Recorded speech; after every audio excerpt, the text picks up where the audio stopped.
It is exactly 6:16 a.m. local time on January 13th, 2026. Deep inside the Saratov region, roughly 430 miles from the Ukrainian border, the Ingles 2 airbase is wrapped in the freezing darkness of the Russian winter. The temperature is 15 degrees below zero. The air is filled with the deafening, high-pitched whine of turbines. On the main tarmac, massive white silhouettes are taxiing to a halt. These are the Tu-160 White Swans.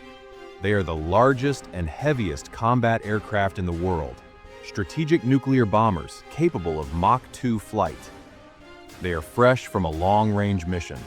Their massive NK-32 engines are still ticking with heat, radiating a thermal signature so intense it is visible to infrared satellites orbiting in space. To Captain Dmitry, the pilot climbing out of the lead bomber, this base is a sanctuary. He is exhausted. He believes the hard part is over. He believes he is home. To the Kremlin, Ingles 2 is the heart of their nuclear triad, a fortress protected by concentric rings of S-400 Triumphs, point defense Panzer S-1s, and 24-hour radar coverage. They believe they are untouchable here. They are wrong. What Captain Dmitry doesn't know is that Ukrainian intelligence has been waiting for this exact second. They call it the rotation window. It is the specific moment when planes are static, fuel hoses are connected, ground crews are swarming, and the pilots are relaxed. It is the moment when a predator becomes prey. And hundreds of miles away, the hunters are already in the air. The active phase of the operation began hours ago. This is not a mass missile raid that lights up every radar screen in Russia. It is a surgical infiltration. A swarm of long-range FPV strike drones is moving in silence. These aren't quadcopters. They are fixed-wing ghosts, modified for extreme endurance and low observability. They are constructed from composite materials that are virtually transparent to radar. They don't fly in a straight line. They fly nap of the earth. They hug the terrain, dipping into riverbeds, skimming over frozen forests, staying below the radar horizon of the massive S-400 batteries. They utilize the blind spots that Ukrainian intelligence spent months mapping. From a command center in Kyiv, operators watch the video feeds. The static clears. They see the runway lights of Engels 2 glittering in the distance.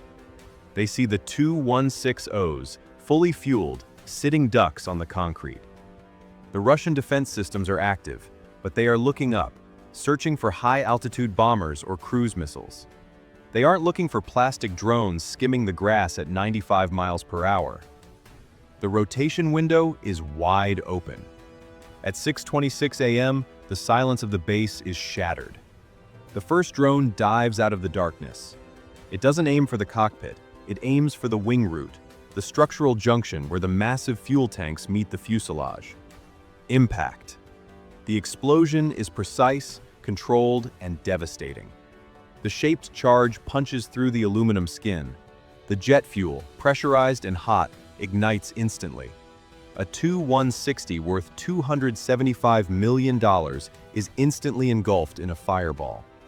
The white paint blisters and turns black in a millisecond. Seconds later, a second drone descends at a sharp angle. It detonates on the tail section of a neighboring bomber. The blast wave sends a cloud of shrapnel tearing through the delicate avionics and hydraulic lines. Captain Dmitry is thrown to the ground by the shockwave. For a split second, he can't hear anything. The world goes silent, replaced by a high-pitched ringing that feels like it's drilling into his skull. His gloves are burning. His face is wet, not with blood, but with melting frost blasted off the concrete. He looks up to see his airfield turning into a slaughterhouse. The alarm sirens finally begin to wail, but they are drowning in the sound of secondary explosions. At 6:28 a.m., the attack accelerates. A third explosion rocks the apron. This one isn't a direct hit on a plane. It is a proximity detonation. It strikes the ground support equipment, the fuel trucks, and the power carts connected to the aircraft. The shockwave flips the vehicles. It kills the power units. The goal isn't just to destroy planes. It is to destroy the operational environment.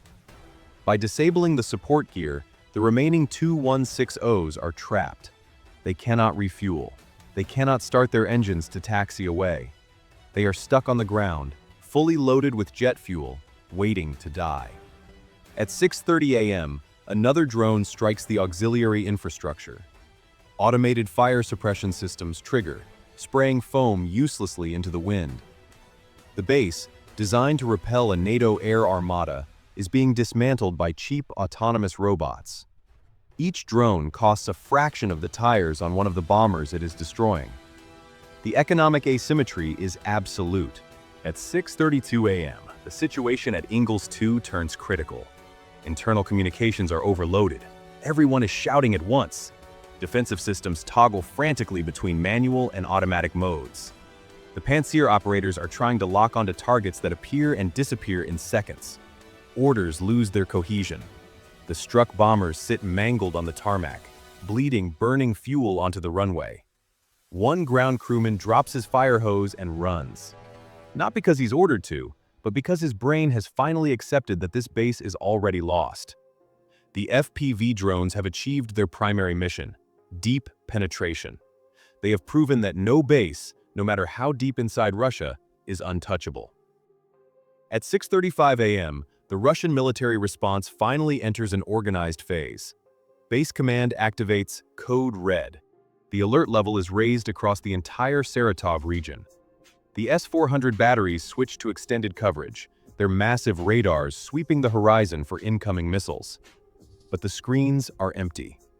The FPV drones are too small, too low, and lacking the metal density to trigger a lock. The S-400 is trying to hunt a mosquito with a telescope. It is the wrong tool for the war. At 6:38 a.m., the Pantsir S-1 and SM units begin continuous fire. Twin 30mm autocannons rip into the sky. Tracers cut through the smoke. Anti-aircraft fire and automatic weapon bursts fill the air. They manage to hit some of the incoming drones, but even the successes are failures.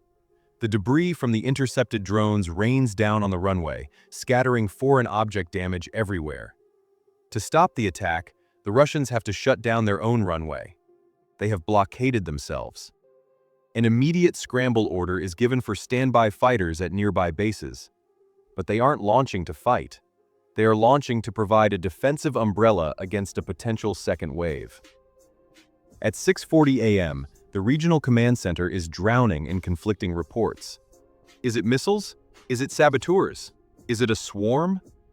Some sensors show new contacts, others show clear skies. This lack of clarity forces a total paralysis of the base. Ingalls 2 transforms from an active strategic hub to a completely frozen site. Ground security teams rush to reinforce the perimeters, weapons raised, looking for enemies that aren't there. Technical crews try to assess the damage, but every nearby explosion creates secondary fires and disables more systems. The base is bleeding out. At 6:44 a.m., for decades, Russian strategy was built on one assumption: distance equals safety. What is about to happen proves that assumption is dead. Russian High Command issues a direct order: immediate redistribution. The surviving Tu-160s cannot stay at Ingalls 2. This order is a historic admission of defeat. It means the concept of an interior sanctuary is officially dead. Russia no longer has a safe harbor for its nuclear triad. This is the first time since the Cold War that Russia has been forced to scatter its strategic bombers inside its own territory. Electronic warfare systems are cranked to max power, blasting noise across all frequencies. But the primary damage is done. The defense is reacting after the strike, not before it. At 6:54 a.m., the response shifts to strategic escalation. Ingalls 2 is no longer seen as a local incident. It is a profound breach of national security. Aerospace forces order an immediate review of all active protocols. Long-range radars expand their search sectors into areas previously considered secondary. Detection algorithms are hastily rewritten to look for small, irregular signatures. It is a silent admission that their traditional defense parameters, built for the Cold War, are obsolete against the new generation of FPV drones. At 7 a.m., electronic warfare teams deploy around the expanded perimeter. Directional antennas scream interference to prevent a second wave. But there is a cost. The powerful jamming signals interfere with the base's own communications. Radios go dead. Data links sever. The defense becomes denser, but also deaf and dumb. The Russians are blinding themselves to stop the enemy. At 7:11 a.m., the General Staff issues the critical order: immediate dispersal. Strategic bombers are forbidden from concentrating at a single airfield until further notice. This sounds like a solution, but it is a logistical nightmare. It requires a massive overhaul of flight routes, crew reassignments, moving specialized maintenance equipment to remote, ill-equipped airfields in the Arctic or the Far East. The operational efficiency of the Russian strategic fleet drops by 40% in an instant. Reducing vulnerability has become more important than being able to fight. At 7:25 a.m., emergency technical inspections begin. Engineers assess runways and fuel systems while dealing with power outages. A communication blackout is enforced. Non-essential personnel are banned from sharing photos. The Kremlin is desperate to contain the narrative, but the smoke rising from the base is visible for miles. At 7:39 a.m., a national directive is issued, a security review of every base housing strategic bombers. Engels 2 was no longer an outlier, it was a precedent. The Russian response lasted the rest of the day. There was no second attack, but the sense of security was gone. The actual loss wasn't just infrastructure or planes, it was the sense of invulnerability. By 8:20 a.m., command begins the gradual relocation of sensitive assets. They move on irregular schedules, using alternate routes, trying to break the predictable patterns Ukraine exploited. Russian planners reconstruct the attack second by second. They analyze reaction times and the failure of the S-400/Pantsir overlap. The conclusion is consistent and terrifying. The defense worked as designed, but the environment changed faster than the doctrine. The S-400 did its job. The Pantsir did its job. But the enemy didn't play by their rules. As the sun climbs over the smoking ruins of Engels 2, Chief Mechanic Sokolov stands by the wreckage of a white swan. He realizes that the front line is no longer in the Donbass. The front line is here.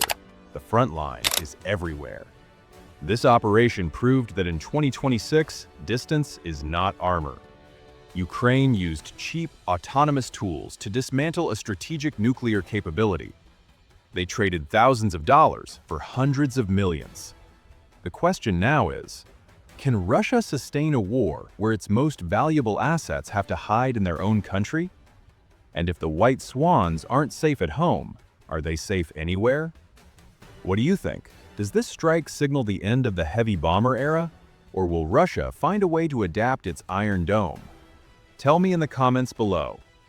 Engels 2 was not just an airbase. It was an idea that some places were untouchable. On January 13, 2026, that idea burned on the runway. And once an idea dies in war, it never comes back the same.